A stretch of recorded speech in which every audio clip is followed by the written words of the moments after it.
Kaya mo bang tumayo sa isang sahig na salamin habang tanaw mo sa ilalim ang daan-daang metrong taas ng bangin o maglakad sa isang makitid na tulay na tila nakabitin lamang sa ere? Paano kung umakyat ka sa isang sinaunang monasteryo na itinayo sa ibabaw ng napakataas na bato o marating ang isang bahay na halos imposible ang lokasyon? Sa video na ito, dadalhin ko kayo sa mga pinaka-nakakamangha, pinaka-nakakalula at pinaka-kahanga-hangang lugar sa buong mundo. Mga lugar na kilala sa kakaibang lokasyon, kamangha-manghang disenyo at mga tanawing halos hindi ka panipaniwala. Xiaolangdi Dam, China. Ang Xiaolangdi Dam ay matatagpuan sa Yellow River sa bansang China. Isa ito sa pinakamahalagang dam sa bansa dahil sa malaking papel nito sa pagkontrol ng pagbaha, paggawa ng kuryente at pamamahala sa daloy ng tubig. Dahil matagal nang kilala ang Yellow River sa malalaking pagbaha at makapal na putik, itinayo ang dam na ito upang mabawasan ang panganib sa mga komunidad na nasa ibabang bahagi ng ilog. Isa sa mga pinakakilalang katangian ng Xiaolangdi Dam ay ang taunang pagpapakawala ng tubig at putik mula sa reservoir. Kapag binubuksan ang malalaking floodgates, napakalakas ng agos ng tubig ang lumalabas upang tangayin ang naipong putik sa ilalim ng dam. Dahil dito, nababawasan ang pagbabara sa ilog at mas nagiging maayos ang daloy ng tubig. Ang malalakas na bugso ng tubig na lumalabas mula sa dam ay mistulang isang napakalaking talon na gawa ng tao. Hindi lamang ito kahanga-hanga sa paningin kundi mahalaga rin sa pagpapanatili ng kaligtasan at maayos na kalagayan ng Yellow River.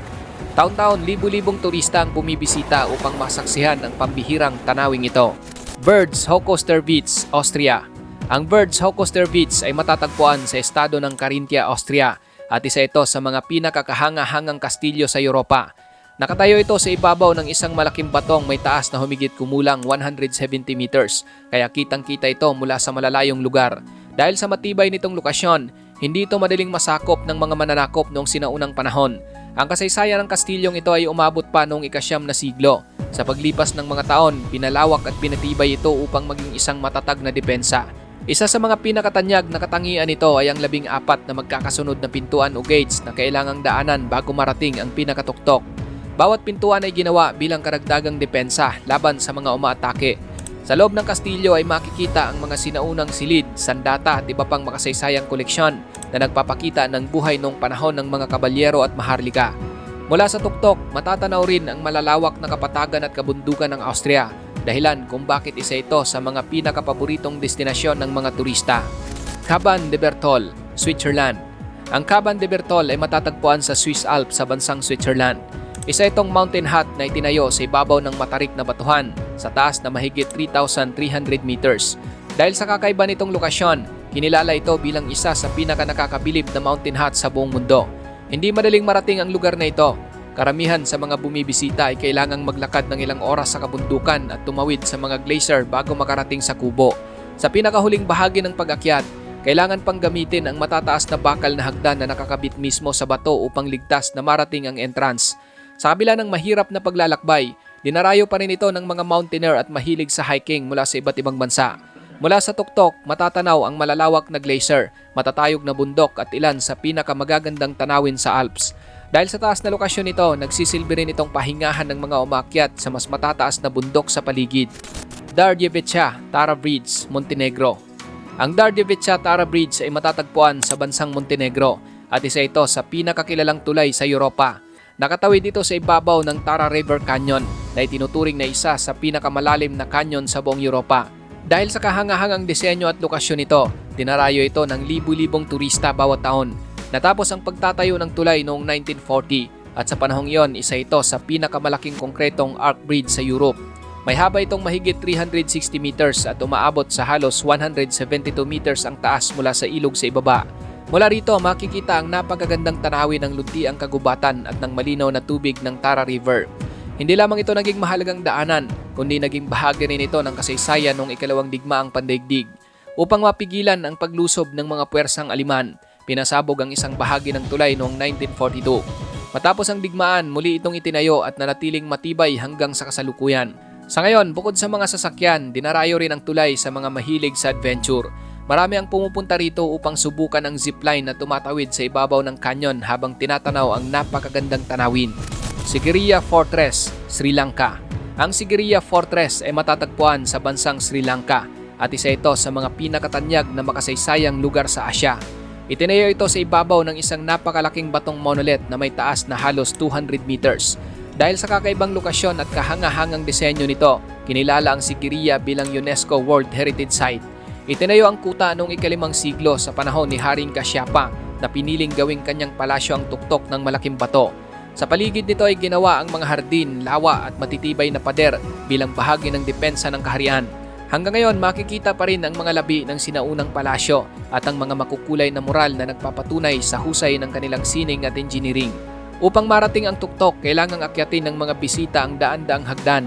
Isa sa mga pinakakilalang bahagi ng pag-akyat ay ang Lion Gate, kung saan dati ay may napakalaking ribulto ng leon na nagsisilbing entrance ng palasyo. Sa kasalukuyan, ang malalaking paa na lamang ng leon ang nananatiling nakatayo bilang paalala ng dating anyo nito. Sa tuktok ng Sigiriya, matatanaw ang malawak na kagubatan at mga kapatagan ng Sri Lanka dahil sa natatanging kasaysayan, kahanga-hangang lokasyon at pangbihirang disenyo. Kinilala ang Sigiriya Fortress bilang isa sa pinakanakakamanghang sinaunang kuta sa buong mundo.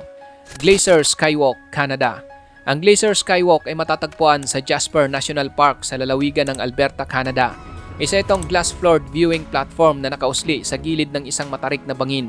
Dahil sa kakaibang disenyo nito, nagbibigay ito ng pagkakataon sa mga bisita na tila naglalakad sa ibabaw ng bangin habang tanaw ang napakalalim na lambak sa ibaba. Binuksan ito noong 2014 bilang bahagi ng mga atraksyon sa sikat na Icefield Parkway, isa sa pinakamagagandang highway sa buong mundo. Mula sa Glacier Skywalk, makikita ang mga glacier, matatayog na bundok, malalawak na kagubatan at ang San Juan Valley na umaabot ng maraming kilometro ang haba. Bagamat salamin ang sahig nito, ginawa ito gamit ang napakatibay na materyales na kayang magdala ng bigat ng maraming tao ng sabay-sabay. Mahigpit din ang mga pamantayan sa kaligtasan upang matiyak na ligtas ang bawat bisitang nais maranasan ang kakaibang tanawing ito. Charles Quanen Suspension Bridge, Switzerland. Ang Charles Quanen Suspension Bridge ay matatagpuan sa Switzerland at isa ito sa mga pinakamahahabang suspension bridge para sa mga naglalakad sa buong mundo. Binuksan ito noong 2017 at may habang humigit kumulang 494 meters. Itinayo ang tulay upang pagdugtungin ang dalawang bahagi ng hiking trail sa kabundukan ng Swiss Alps at gawing mas ligtas at mas maikli ang paglalakbay ng mga hiker. Nakatawid ang tulay sa ibabaw ng isang malalim na lambak na umaabot sa halos 85 meters ang lalim. Dahil gawa ito sa bakal at may makitid na daanan, bahagya itong umuuga kapag malakas ang hangin o maraming taong sabay-sabay na naglalakad. Dahil dito, kinakailangan ng lakas ng loob at maingat na paglalakad upang ligtas na makatawid. Sa bawat hakbang, matatanaw ng mga bisita ang kahanga-hangang tanawin ng mga bundok, kagubatan at glacier ng Alps. Isa ito sa mga pinakapaboritong destinasyon ng mga mahilig sa hiking at adventure dahil nagbibigay ito ng kakaibang karanasan at hindi malilimutang tanawin mula sa gitna ng tulay. Three Gorges Dam, China. Ang Three Gorges Dam ay matatagpuan sa Hubei Province, China at kinilala bilang pinakamalaking hydroelectric dam sa mundo. Itinayo ito sa Yangtze River, ang pinakamahabang ilog sa Asya. Dahil sa napakalaking sukat nito, isa ito sa pinakamahalagang proyekto ng China para sa paggawa ng kuryente at pagkontrol sa pagbaha. Bukod sa paglikha ng elektrisidad, mahalaga rin ang Three Gorges Dam sa pagpigil sa malalaking pagbaha na noon ay madalas sumasalanta sa mga pamayanan sa kahabaan ng Yangtze River. Pinadali rin ito ang paglalayag ng mga malalaking barko kaya mas naging maayos ang kalakalan at transportasyon sa rehiyon. Gayunpaman, hindi naging madali ang pagtatayo ng dambuhalang proyektong ito. Libo-libong bahay at gusali ang naapektuhan at mahigit 1 milyong residente ang kinakailangang ilipat sa ibang lugar upang bigyang daan ang pagbuo ng malawak na imbaka ng tubig. Hanggang ngayon, patuloy pa rin pinag-aaralan ng mga eksperto ang epekto nito sa kalikasan at sa mga komunidad na nasa paligid ng dam. Sa kabila ng mga hamon at kontrobersiya, nananatiling isa ang Three Gorges Dam sa pinakamalalaking tagumpay ng makabagong engineering. Dahil sa laki, kakayahan itong lumikha ng malinis na enerhiya at mahalagang papel nito sa ekonomiya ng China. Kinilala ito bilang isa sa pinakakahanga-hangang istruktura sa buong mundo. El Caminito del Rey, Spain. Ang El Caminito del Rey ay matatagpuan sa Malaga, Spain at isa ito sa pinakasikat na walkway sa mundo. Itinayo ito sa gilid ng matataas na bangin sa El Coro Gorge kung saan ang ilang bahagi ng daanan ay mahigit 100 meters ang taas mula sa ilog sa ibaba. Dahil sa kakaibang lokasyon nito, dinarayo ito ng mga turista mula sa iba't ibang panig ng mundo. Unang itinayo ang daanang ito noong unang bahagi ng ika-20 siglo upang magamit ng mga manggagawa na nagkukumpuni at nagpapatakbo ng mga hydroelectric power station sa lugar. Kalaunan, tinawid ito ni Haring Alfonso XIII sa pagbubukas ng isang dam, kaya tinawag itong El Caminito del Rey, na ang ibig sabihin ay The King's Little Pathway. Sa paglipas ng panahon, nasira ang ilang bahagi ng walkway at naging napakadelikado itong daanan. Dahil sa ilang aksidente, isinara ito sa publiko sa loob ng maraming taon. Matapos ang malawakang pagsasaayos, muli itong binuksan noong 2015 bilang isang mas ligtas na atraksyon na may matibay na walkway, mga handrail at mahigpit na mga patakaran para sa mga bumibisita. Sa kasalukuyan, ang El Caminito del Rey ay isa sa mga pinakakahangahangang destinasyon sa Spain. Meteora Monasteries, Greece. Ang Meteora Monasteries ay matatagpuan sa bansang Greece at isa ito sa mga pinakakahangahangang lugar sa mundo. Kilala ito sa mga sinaunang monasteryo na itinayo sa ibabaw ng matataas at malalaking batong tila nakatayo ng tuwid.